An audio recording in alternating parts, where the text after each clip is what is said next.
మనిషి ఎప్పుడూ కూడా ఆనందంగా తనతో తాను ఎవరున్నా లేకపోయినా సరే ఉండాలంటే అన్న ఈ వీడియో స్థితప్రజ్ఞతతో ధ్యాన సాధనలో బాగా ఎదిగిన వారి కోసము కాదు.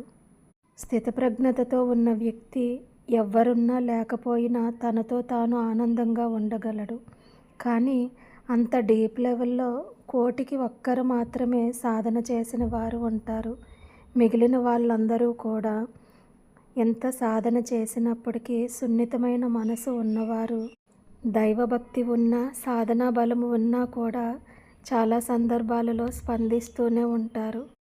దానికి కారణం మన అనుకొని మనుషులందరితోటి అటాచ్మెంట్తో ఉండటం వలన అని నేను చెప్పటానికి ప్రయత్నిస్తున్నాను. అంటే మన ఆనందానికి కారణం ఎదుటి వ్యక్తి మీద ఆధారపడే స్వభావం. ఈ స్వభావం మనకు తెలియకుండానే మనల్ని బలహీనులుగా చేస్తుంది. ఆ బలహీనత నుండి బయటపడటానికి పార్ట్ వైజ్గా నేను పెడుతున్నాను. పార్ట్ 3 ఇది. మన అలవాట్లలో మార్పు చేసుకుంటూ కొత్తగా కొన్ని అలవాట్లను యాడ్ చేసుకుంటే ఈ బలహీనత నుండి బయటపడగలరు.